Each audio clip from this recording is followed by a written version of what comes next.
The first time the Galactic Concord saw Earth, they laughed.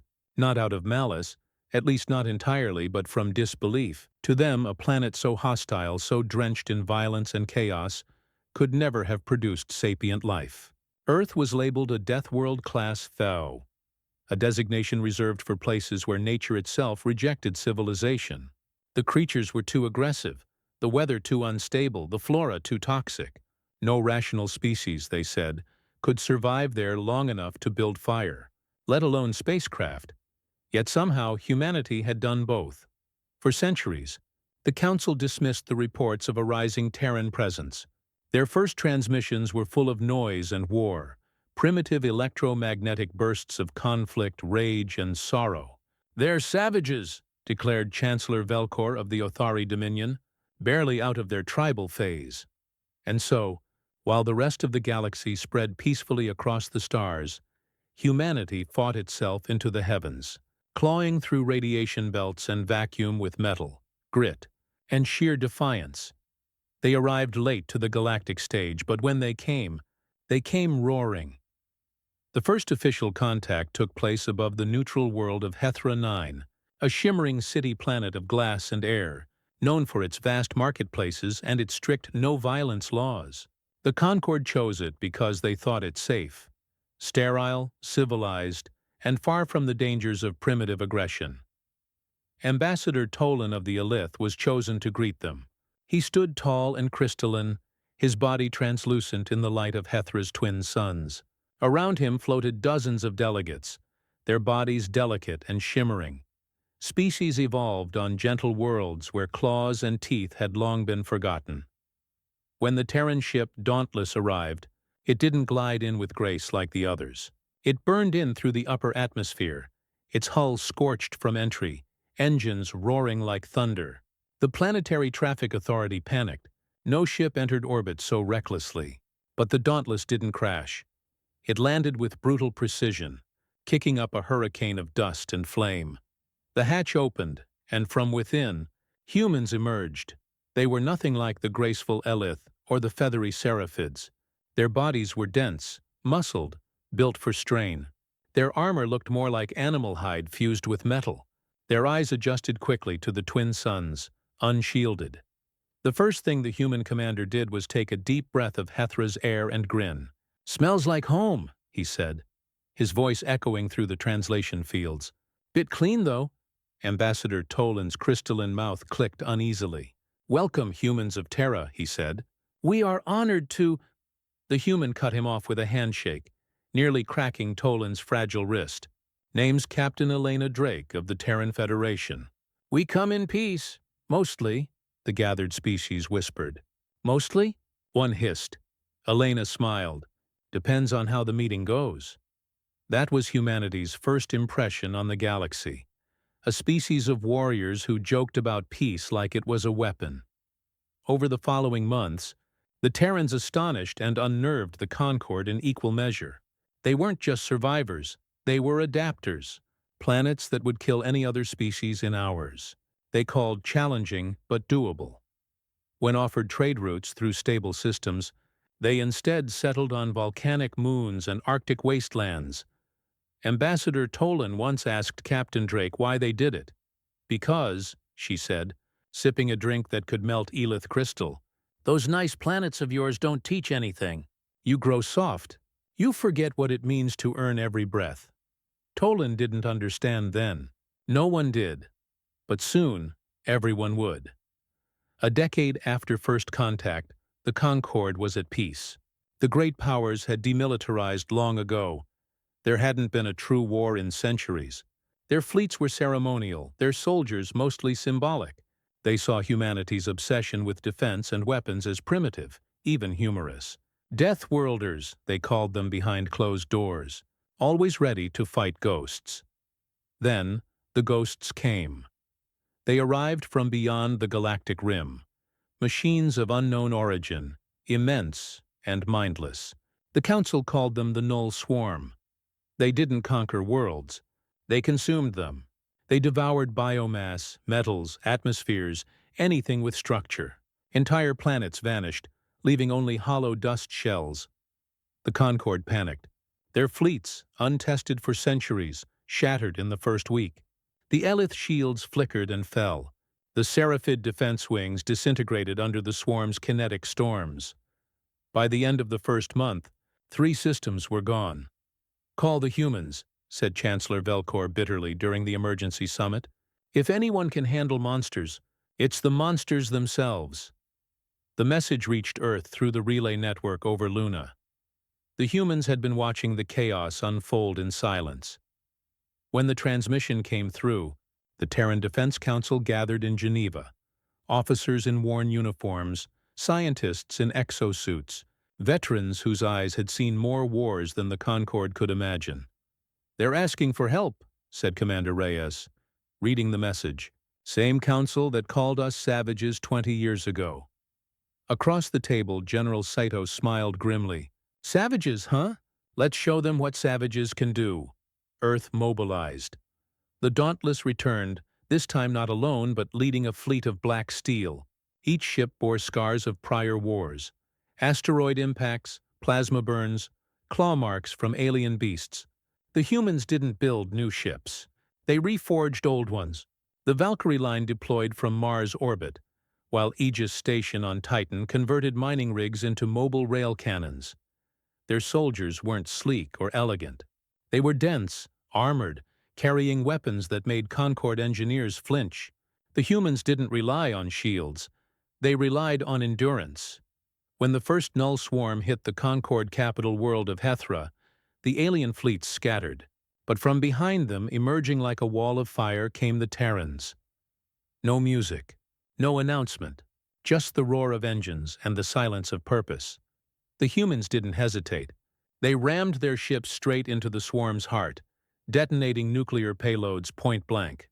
They used kinetic rods and plasma drills and tactics so reckless no other species would even imagine them. The Elith observers watched in horror and awe. "They're burning themselves," Tolan whispered, watching the Terran ships vanish in blossoms of light.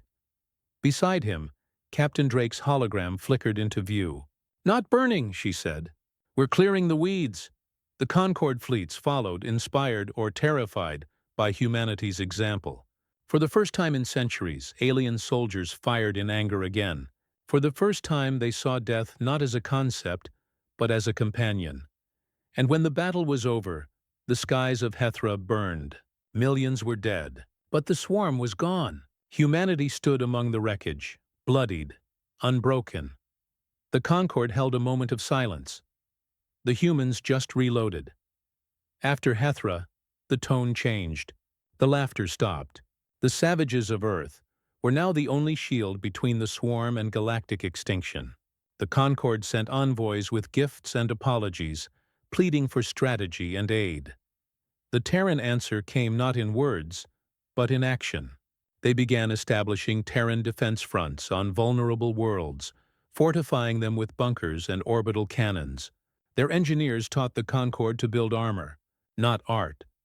Their soldiers trained the Elith in hand-to-hand combat, an act so brutal the crystalline beings shattered on first attempt, but learned through persistence. "They're teaching us to kill," said one Elith commander in awe. "No," replied Captain Drake, tightening her gauntlet. "We're teaching you to survive." But as the swarm adapted, so did humanity. They developed new tactics, suicidal charges mixed with viral hacking, biological countermeasures, and psychological warfare. Where others saw death, humans saw an opportunity to learn. The galaxy watched, trembling, as Earth's children turned battlefields into laboratories. They didn't just fight. They evolved with every loss. And when the swarm returned, stronger, faster, smarter, the humans were ready. At the edge of the Perseus Rift, the largest swarm ever recorded was gathering. Billions of machines darkened the void, forming a living storm of steel. The Concord estimated extinction within the month. In the Terran war room, holograms flickered with tactical data. Captain Drake stood at the center, eyes hollow but fierce. "We've got one chance," she said. "Hit the core before it reaches the inner rim. Everything we've learned, everything we've lost, comes down to this." Commander Reyes nodded. "And if we fail?" Drake smiled. Then we make sure they choke on us." The dauntless fleet ignited its drives, engines screaming like thunder across the void. Thousands of human ships followed. Behind them, alien fleets joined, hesitant, fearful, but unwilling to let their saviors die alone.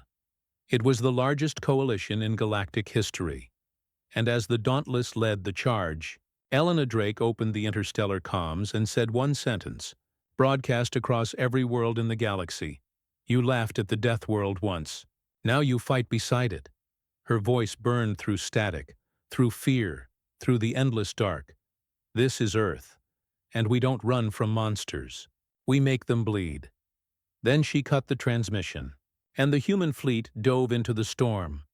The galaxy watched the Deathworlders vanish into chaos, and waited to see if the savages would save them all. The first shot fired in the Perseus Rift was invisible, an electromagnetic pulse so vast it shorted out stars. The swarm moved like a tide of liquid metal, shifting, folding, growing. Every one of its billions of constructs was a machine with a purpose: to consume, dismantle, and replicate. The Terrans called them the Endless Teeth. The Concord, even now, could not comprehend their scale. They were used to diplomacy and trade, not annihilation. But humanity had seen extinction before, on their own soil, at their own hands. They recognized the pattern.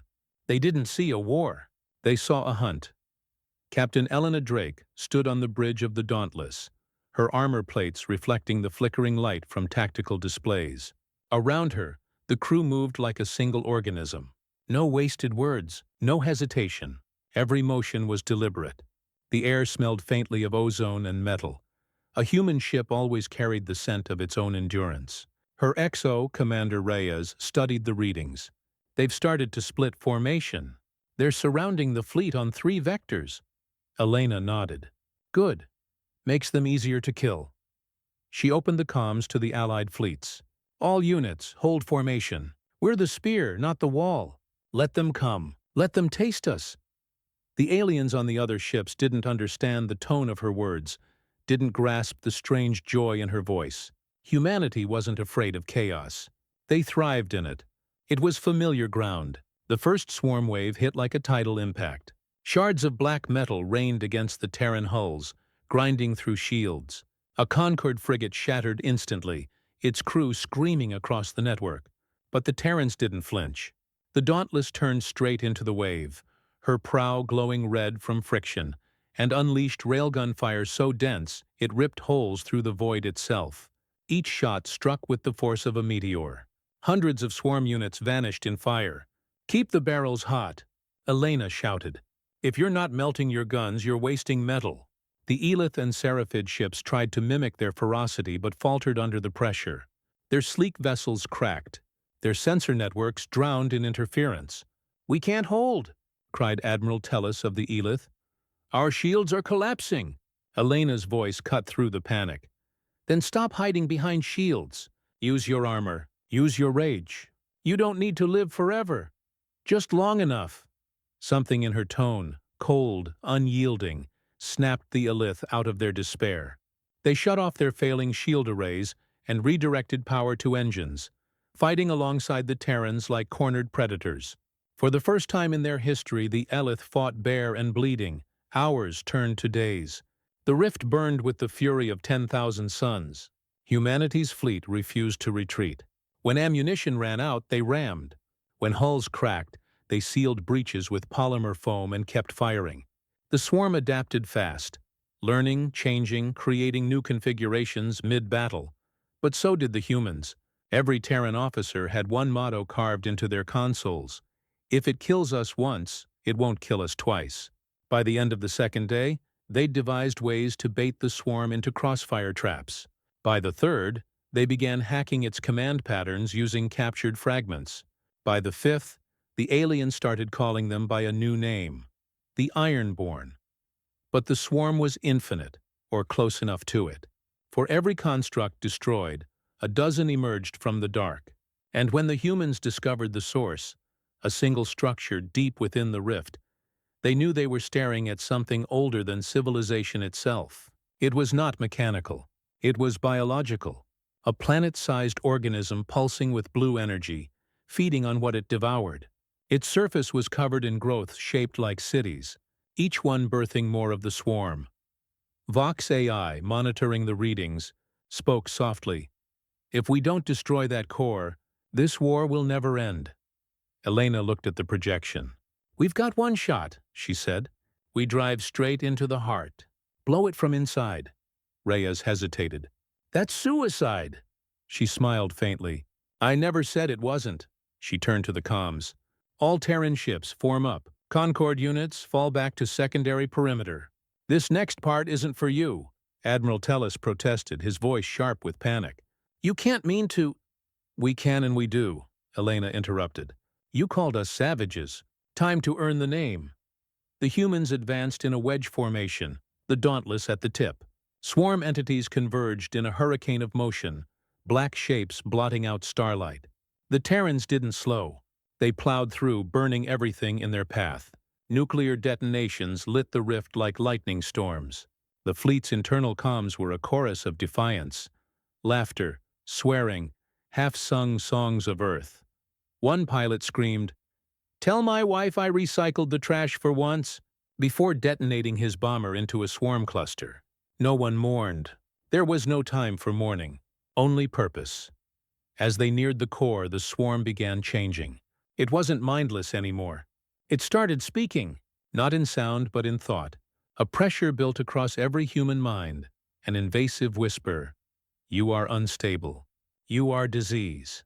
You consume. You spread. You are us." Elena gritted her teeth, forcing the voice back. "You think you understand us," she snarled. "But you've only seen the surface." The voice pulsed stronger. "You will join. All things join." She laughed, a raw, exhausted sound. "We don't join anything. We build. We break. We start again. That's the difference." Then she gave the order. "Forward! For Earth!" The fleet broke through the final wave. Half of them were gone, vaporized or worse, but the Dauntless kept pushing until its hull began to melt. Inside, alarms screamed. Flames licked the bulkheads. "Core breach in 4 minutes!" Reyes shouted. Elena looked out the viewport at the massive organic planet ahead. "That's enough." She opened a private channel to the Concorde. "We found your monster. You can stop running now." "What are you doing?" Toland's voice came, trembling. "What humans always do," she said. "Making the impossible messy." She keyed in the ignition codes. All along the surviving Terran ships, reactors overloaded in synchronized sequence. The Dauntless plunged into the planet's atmosphere, trailing fire. Through the flames, Elena could see the swarm reacting, tendrils writhing, trying to consume the intruder. But it was too late. The Terrans had armed the Gaia bomb, a weapon forged from Earth's own tectonic cores. Pure annihilation. The last thing Elena Drake saw was light. Endless white light. The rift went silent. Days passed. The Concorde fleets held position at the edge of the blast radius, afraid to approach. When sensors finally cleared, what they found defied understanding. The core was gone. The swarm was gone too. In its place floated fragments of wreckage, shards of Terran hull and black dust drifting in zero gravity. The Perseus Rift, once a graveyard of fire, had gone calm. Ambassador Toland stood on the bridge of the Elith flagship, staring into the empty void. "They did it," he whispered. Admiral Tellis shook his crystalline head. "No one survives that." Toland's voice cracked slightly. "They didn't need to survive. They just needed to win." In the following weeks, the Concorde declared the battle a miracle. The swarm network had collapsed entirely. Worlds once dark began to light up again. The Elith held ceremonies of remembrance, naming the humans as defenders of the quiet stars. The Seraphids built a monument on Hethra, an iron obelisk shaped like the Dauntless, its surface engraved with one phrase. The Deathworlders held the line, but Earth did not celebrate. Back home, in the orbiting command ring above the blue planet, the Terran Defense Council sat in silence. General Saito stared at the empty chair reserved for Captain Drake. "She always said she'd die in space," he murmured. "Didn't think she'd take half the void with her." Commander Reyes's log, recovered from a last transmission, played across the room. If we don't make it back, tell them we saw the edge. Tell them it wasn't darkness. It was light waiting to be earned." The room remained quiet for a long time. Then Navarro, head of Earth's diplomatic division, spoke softly. "The conquered wants to name this victory after themselves. The Battle of Hethra's Hope." Saito frowned. "No, it's not their story." He looked up at the holographic stars. "Call it what it is. The Deathworld's dawn." Years passed. Humanity rebuilt, scar by scar. The galaxy slowly forgot the details, preferring legends to truth. Children of other species grew up hearing stories about monsters from a savage world who came roaring out of the dark to save everyone. Many believed they were myths, exaggerations, propaganda meant to glorify the humans. But among the oldest veterans, there was no laughter anymore, only quiet respect and sometimes fear, because deep down, they all remembered what the Terrans had said before they vanished. "We don't run from monsters. We make them bleed." Yet something strange began to happen. On the edge of the rift, where the Dauntless had detonated, sensors began detecting faint energy signatures. Weak at first, then growing. The same quantum pattern as Terran reactors. The conquered scientists argued it was impossible. Nothing could have survived that detonation. But the readings persisted. And sometimes, when the static was just right, a voice came through. A woman's voice. Calm. Familiar. "Still here," it said. "Still fighting." Tolan listened to the recording in disbelief. "It can't be," he whispered. But deep down, he knew the truth. Humanity had never been conquered by distance or death. They had turned both into territory. Somewhere out there, beyond the ashes of the swarm, something human still moved, still defied, still lived. And as the Elith Council debated what to do, a message arrived from the edge of known space, burned into the fabric of subspace itself, carved like fire across the stars. They laughed at Earth's savage world. "Now the Deathworlders are coming home." The message contained no coordinates, no sender, just that single line. The galaxy trembled again. The first volleys burned through the atmosphere like falling suns, tearing bright wounds in the clouds above the Valoran capital. To most species of the Galactic Concord, war was a distant academic concept, something fought centuries ago before enlightenment and treaties rendered such brutality obsolete. But when the humans landed on Valor, it became clear that the concept wasn't extinct. It had merely been waiting, sleeping beneath the surface of a more civilized galaxy, until something fierce enough came to wake it again. The Valorans had always been considered the most advanced of the peaceful races. Tall, graceful, translucent-skinned beings who viewed themselves as the architects of galactic progress. Their cities shimmered with glass spires, woven light, and quantum fields that responded to emotion more than thought. They believed themselves untouchable, protected by treaties, shields, and their moral superiority. When the first human ships appeared in orbit, the Council broadcast demands of surrender and exile. They called Earth a world of savages, poison, and ruin.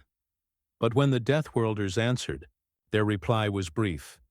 "We warned you what would happen if you threatened our kind again." Commander Ria Torres stood on the bridge of the Ares Dawn, watching the blue-green sphere of Velor rotate below. Her jaw was tight, her knuckles white around the railing. "They laughed at us," she muttered, "mocked the place that made us. Now they'll learn what Earth built in its crucible." Around her the ship hummed with restrained violence. Rail cannons locked, dropships primed, kinetic rods loaded in orbit. The crew moved with mechanical precision. No hatred, just focus. They didn't fight for conquest. They fought because the Concord had tried to erase them. When the first dropships entered the stratosphere, Velor's defensive grid activated, tens of thousands of drones swarming to meet them in a ballet of light and plasma. The humans descended through the storm, their hulls glowing red-hot. The drones expected to destroy them easily. But the ships didn't fire back at first. They let the enemy close, then erupted in coordinated bursts of electromagnetic interference, blinding the drones before carving through them with tungsten slugs.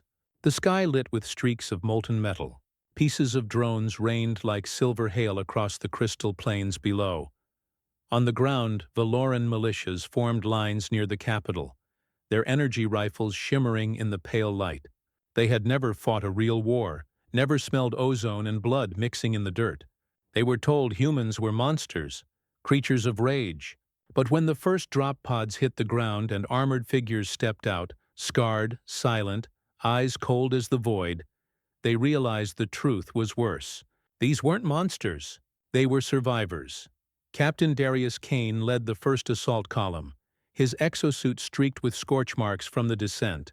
The Valorans fired first, thin beams of white light slicing through the air. Kane's visor dimmed automatically, his boots thudding against the soft crystal soil as he advanced. His rifle barked, the sonic crack echoing like thunder. Each shot dropped a Valoran soldier in a spray of glowing mist. "Push forward," he ordered. "Non-lethal where possible." But that last part was more of a wish than an order. The battlefield had no mercy left to give.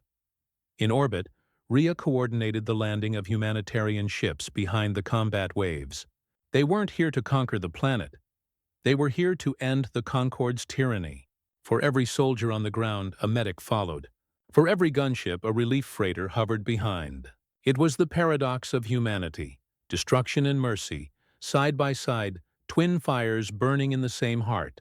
The Valoran High Council, watching from their crystalline citadel, couldn't comprehend it. They had seen Earth's data, the storms, the diseases, the radiation, the predators. To them, a Deathworld species should have been mindless beasts.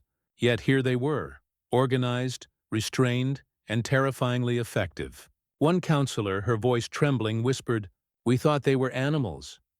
The Supreme Chancellor replied, "Animals don't build fleets that burn gods." By the second day, the Valoran skies belonged to the humans. Their orbital cannons tracked and silenced every anti-air platform that dared to power up. Darius's troops advanced on the capital with precision, using drones and nanoshields to neutralize defenses without leveling the city. They fought like they had learned from centuries of loss, because they had. Earth had taught them to survive in a world that wanted them dead from birth. What was Velor compared to that? At night, the Valoran horizon burned with the glow of shattered drone husks. Human troops camped near the ruins of a bioluminescent forest, the alien trees still humming with faint energy. A young soldier named Hina watched the shimmering foliage and whispered, "You think they'll ever forgive us for this?"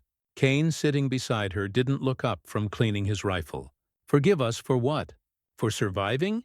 He snapped the weapon back together and stared into the distance. "They declared us monsters. We just stopped pretending otherwise." But not all Valorans resisted. In the southern continent, a group of scholars surrendered early, sending envoys to the humans with trembling voices. "We believed what the council told us," one said, "that you were chaos embodied. But you bring medicine to the wounded, even ours." Rhea Torres met them personally, stepping off her ship in the glare of twin suns. "We don't fight the innocent," she told them. "We fight those who call survival a sin." Word spread fast across the planet. Surrender lines formed. Valoran soldiers laid down their glowing weapons and stared as human medics patched up their wounds. The paradox was unbearable to them. How could creatures from a death world show compassion? The answer came quietly, in the form of an old saying Rhea repeated to every group she met. "We learned kindness because our world gave us none." But deep within the capital, the Valoran Chancellor refused to yield. She activated the planet's last defense, a city-sized energy weapon buried beneath the surface. Its pulse could level continents, and its activation sent tremors across the ground where Darius's troops stood. When the warning came through the comms, Rhea's blood went cold. "If that weapon fires," she whispered, "we'll lose everything. Valor, our troops, the civilians." Darius didn't hesitate. "Then we take it out." He ordered his unit underground, following seismic readings to the core facility. The tunnels pulsed with living energy, walls glowing like veins beneath translucent skin. The Valorans had built their world as a living thing, a creature of light. Now it was turning against them. As they descended, Valoran defense drones poured out from the walls, cutting down soldiers in bursts of plasma. Darius ducked behind cover, his armor sizzling. "Push through!" he shouted. His squad's heavy trooper, Tessa, deployed a portable shield generator deflecting the next barrage. "You think they'll ever understand?" she grunted, firing into the drones. "Understanding's not our job," Darius replied. "We're here so they don't forget who started this." When they reached the control chamber, the sight froze them all.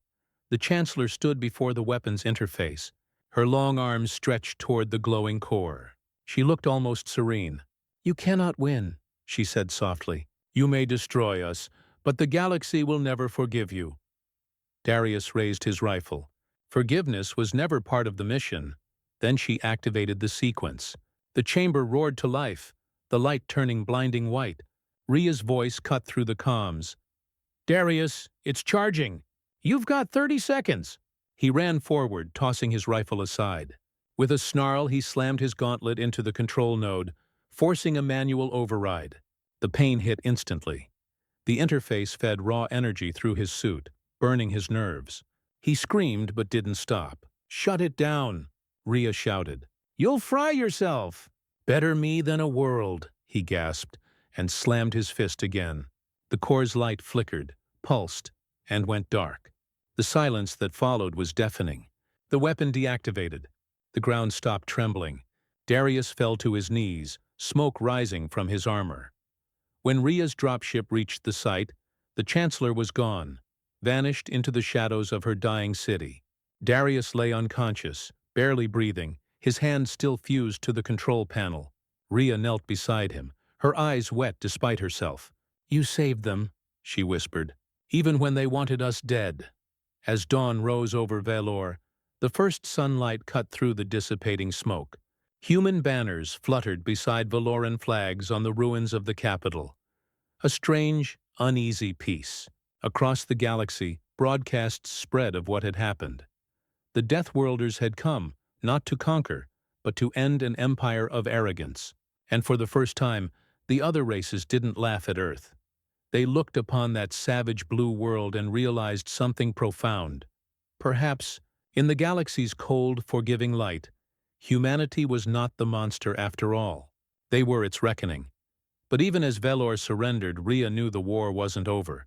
The Concord wouldn't accept this humiliation quietly. Somewhere in the glittering void, vengeance was already taking shape, and Earth, born from storms and survival, would be ready.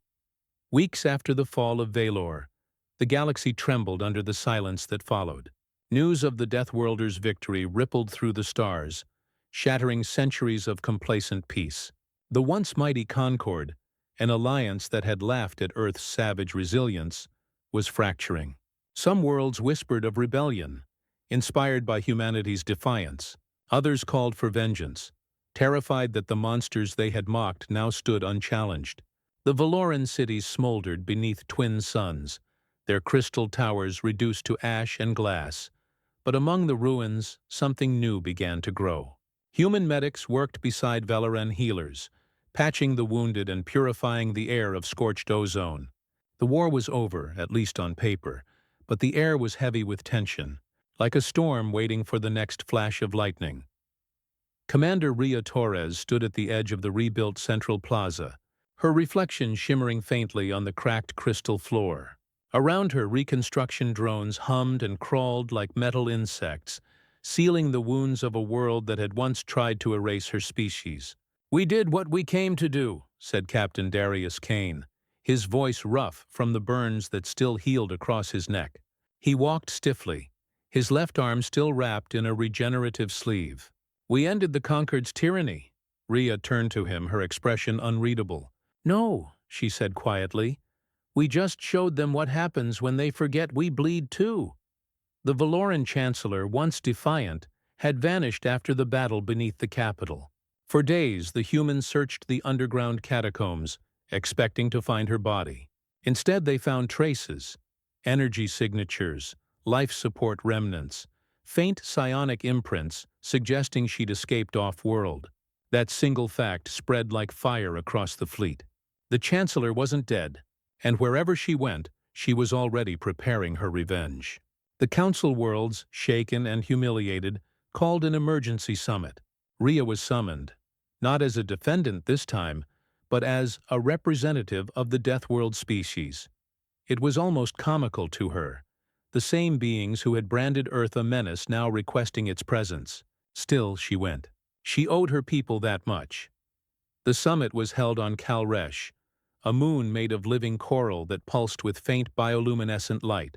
It was a world famous for peace treaties and philosophical gatherings. Now it was filled with soldiers, drones, and nervous ambassadors. When Rhea's ship descended into the oceanic atmosphere, hundreds of alien eyes turned upward, watching the human vessel cut through the mist like a blade through silk. Inside the council dome, silence fell as she entered, her black uniform crisp, metals dull under the organic light. The first to speak was a Relachian envoy, a creature of rippling tendrils and glass eyes. "Commander Torres," it began, voice like wind over glass, "your actions on Valor have disrupted the galactic balance. The Concord was never meant to know war again." Rhea clasped her hands behind her back. "Maybe it shouldn't have tried to exterminate us then." Murmurs filled the chamber. The envoy recoiled slightly. "Your species acts as if might grants morality." "No," Rhea said, stepping forward. "We act because survival demands it. You all evolved on safe worlds, didn't you? Worlds that nurtured you. Ours tried to kill us every day. Our predators didn't sign peace treaties." The chamber fell silent again, and for a moment she thought she saw understanding flicker among them. But then another voice cut through the quiet, smooth, venomous, and familiar. "And yet you bring your violence to others' skies." The Chancellor stepped from the shadows of the Council's inner ring. She was alive, draped in tattered ceremonial cloth, her translucent skin dimmed with age and fury. Her presence rippled through the air like heat. "You burned my cities," she hissed. "You call that survival? You call that mercy?" Rhea's jaw clenched. "You declared us unworthy of existence. What did you expect us to do, kneel?" The Chancellor's glowing eyes narrowed. "No, I expected you to prove us right." Then she raised her hand, and the chamber lights dimmed. Hidden transmitters pulsed from her robes, and a holographic map appeared, displaying dozens of red blips scattered across the galaxy. "While your soldiers occupied Valor, I struck elsewhere," she said. "Your colonies, your outposts, your people." Rhea's heart dropped. "What did you do?" The Chancellor smiled, brittle and cold. "I showed the galaxy the truth about your kind. You call yourselves protectors, but you are contagion. I gave your enemies a reason to unite." The lights returned, revealing the faces of the other council members, some fearful, some furious, but many now hardened with resolve. Rhea saw it instantly. The Chancellor had just turned the tide of sentiment. Humanity's enemies had found their banner. "You've doomed them all," Rhea said softly. "You think uniting them against us will bring peace? It'll just spread the war." The Chancellor tilted her head, voice low. "Then perhaps the galaxy needs to burn before it can heal." Back aboard the Ares Dawn, the war room blazed with activity. Reports poured in.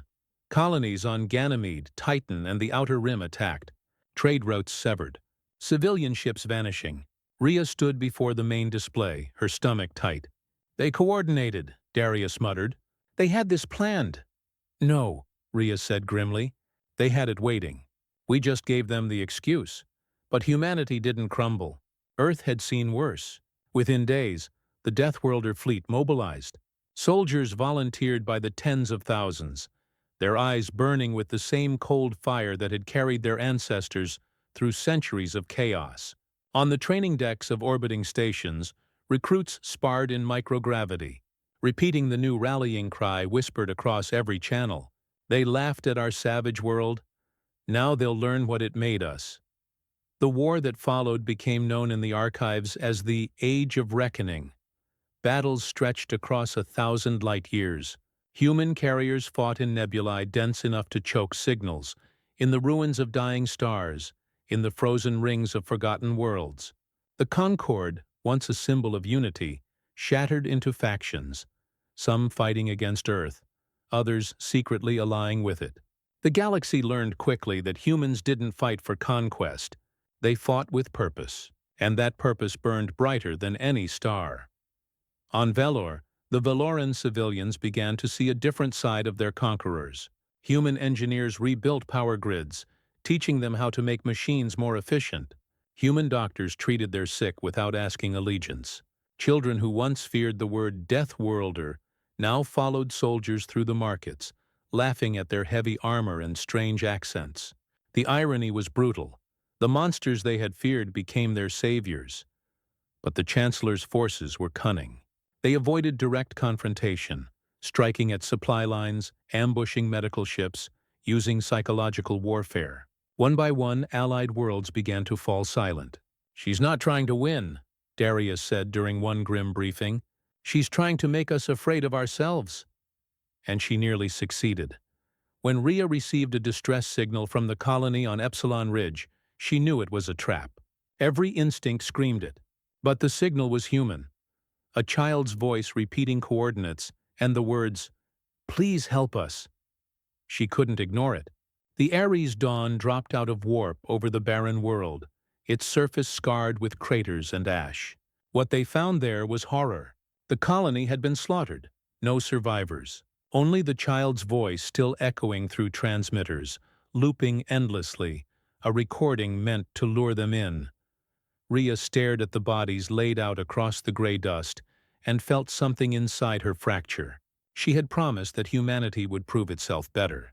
But the Chancellor had twisted every act of mercy into a weapon. "She wants us to become what she fears," Rhea whispered. Darius put a hand on her shoulder. "Then don't give her the satisfaction."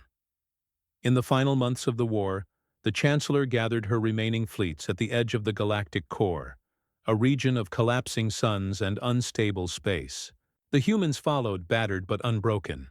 The final battle was fought in the accretion disk of a dying star, where light bent and space screamed. The Chancellor's fleet outnumbered them 5-1, but Rhea had something more powerful than numbers.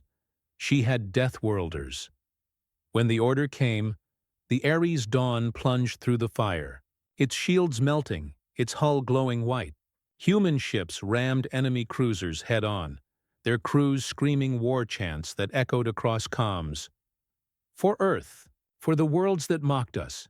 The star's radiation blinded sensors, turning the battle into chaos. In the heart of it all, Rhea found the Chancellor's command ship, a black shard drifting through the firestorm. She opened a channel. "This ends now."